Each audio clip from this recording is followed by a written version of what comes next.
Gente, pela primeira vez, as legendas vão se unir em federações partidárias para disputar as eleições. O modelo inédito estabelece uma aliança entre as siglas durante o período do mandato, ou seja, 4 anos. Esse tipo de parceria foi criada pelo Congresso no ano passado, depois do fim das coligações. Para entender como as federações partidárias vão impactar nas eleições 2022, nós vamos conversar agora com o cientista político José Rolon, ele que está ao vivo com a gente. Bom dia, José, seja bem-vindo. Bom dia, muito obrigado pelo convite. Então, eu queria que você começasse explicando para a gente o que de fato são essas federações partidárias, o que as diferenciam das coligações que a gente já era acostumado. Bom, essa federação foi instituída pela Lei 14.208 de 2021, né? E é uma diferença em relação às coligações, pois estas eram, digamos assim, no plano mais imediato, né? Do imediatismo de determinada eleição, né? Inclusive ali se reuniam, né? Ou juntavam, talvez a gente pudesse usar melhor esse termo, diversos partidos de espectros ideológicos distintos, mas o objetivo era aquele jogo rápido, né? Inclusive após as eleições aquilo se desfazia, né? Já com a proposta da federação, dois ou mais partidos podem se unir, mas daí tem uma série de requisitos, né?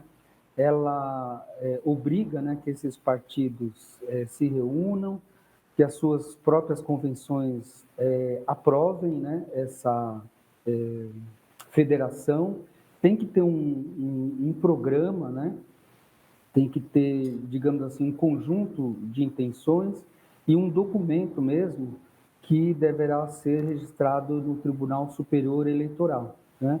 Então, é algo formal, por um lado, mas, por outro lado, com exigências, digamos assim, mais profundas, né? Exigências que obrigam estou com países na cabeça por causa das relações internacionais, mas que obrigam os partidos, né, a que realmente dialoguem, conversem, e, obviamente, para esse tipo de formação, né, ela requer, então, todo esse diálogo com base, por exemplo, em questões programáticas, né, pragmáticas também, mas, sobretudo, programáticas, porque depois haverá um registro, né, dessa federação junto ao TSE. E isso deverá se repetir nos estados e municípios em eleições vindouras, né?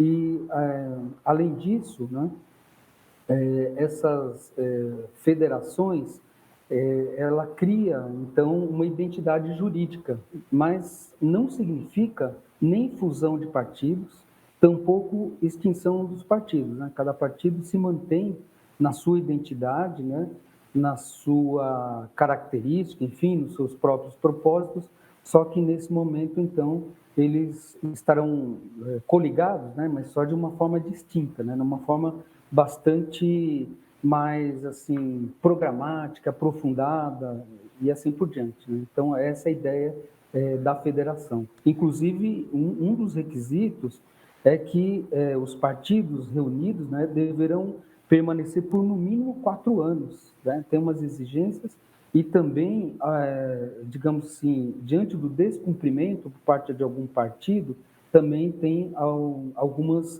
sanções, né? Então, isso cria um vínculo mais forte, né? Cria uma necessidade, então, dos partidos dialogarem, digamos assim, em outros patamares, né? Com outras premissas, com outras bases. José, a gente tem a impressão, a sensação é de que se trata de um tipo de aliança um pouco mais consolidada, porque quando a gente fala sobre coligações, elas poderiam ser desfeitas no dia seguinte ali à eleição. As federações, como você mencionou, têm essa obrigatoriedade de durar o período do mandato. Há quem diga que as federações vão ajudar os partidos menores, isso tem a ver ali com a cláusula de barreira. Queria que você explicasse para a gente por quê. Então, essa cláusula, também chamada de desempenho, né, ela é muito exigente, porque, na verdade, houve uma emenda, né, que eu anotei aqui para não me esquecer, de 97, né? Aliás, número 97/2017, que previa que para que os partidos tivessem, por exemplo, acesso ao fundo partidário, né?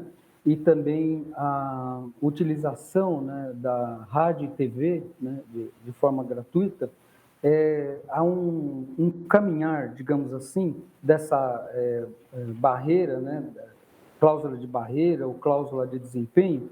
Por exemplo, 2% para 2022, 2,5% em 2026 e 3% em 2030, né?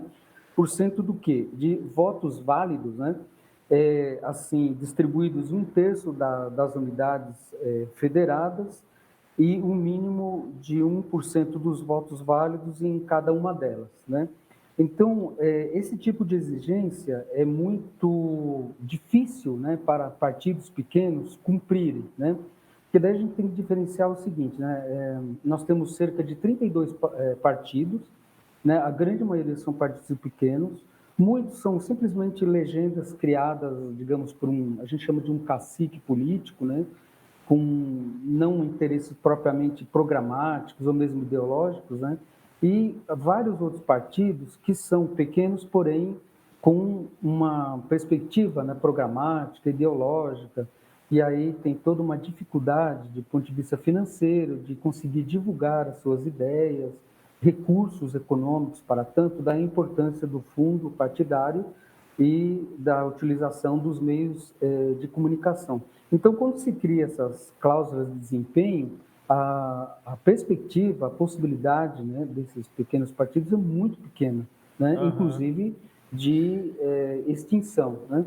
Aí, a importância de se ter, digamos assim, a instituição da federação, das federações de partidos, ela vem no intuito de modificar um pouco o quadro e permitir, né, dar chance a que os chamados pequenos partidos também tenham vez e voz, digamos assim, né? E, por outro lado, que o eleitorado possa conhecer, né? Certo. Ao contrário do que acontecia ali com as coligações, um fato que acho que tem desfavorecido muito os acordos é a questão de que existe a obrigatoriedade de que essas federações atravessem as 3 esferas, né? A federal, estadual e municipal. Isso vai atrapalhar que haja mais acordos? Lembrando que o prazo para que esses acordos sejam estabelecidos tem um fim, né? Eles não têm tanto tempo para traçar ali, para costurar essas relações, né? Sobre o tempo, é assim, exatamente até o fim das convenções, que deve ocorrer entre 20 de julho e 5 de agosto, né? Olha, é verdade, existe essas dificuldades, porque o Brasil, na verdade, é um país complexo, né?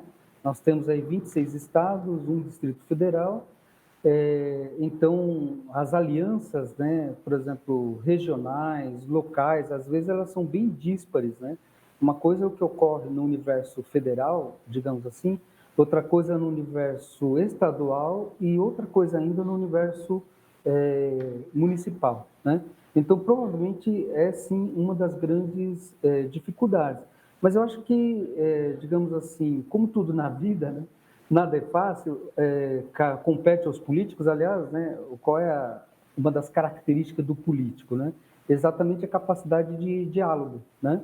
E uma democracia, de certo modo, a ideia é a relação do convívio dos contrários, né? E aí, digamos, se você pensar num espectro mais clássico, né, tipo direita, esquerda ou centro e tal, né?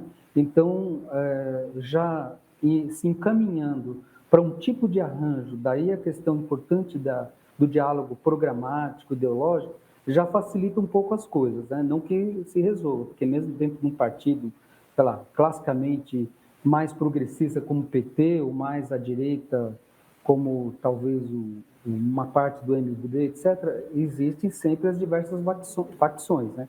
Então, cada partido em si já tem essa dificuldade. Mas essa questão que você colocou, mas eu diria que vai exigir, então, né, um esforço maior por parte das legendas, né, de fazer esse diálogo e tem um tempo, né? Conseguir formar para essas poder, alianças, né? exatamente, formar essas alianças. José, muito obrigado, viu, pelo seu tempo aqui, por nos ajudar a entender do que se trata essas federações partidárias. Muita gente estava fazendo confusão com as coligações, não estava tão claro, né? Mas a gente vai esclarecendo aqui. Com certeza voltaremos a nos falar sobre esse assunto, tá bom? Obrigado pela sua participação, até uma próxima oportunidade. Tchau, tchau.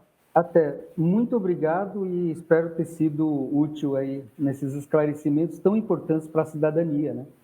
Com certeza foi.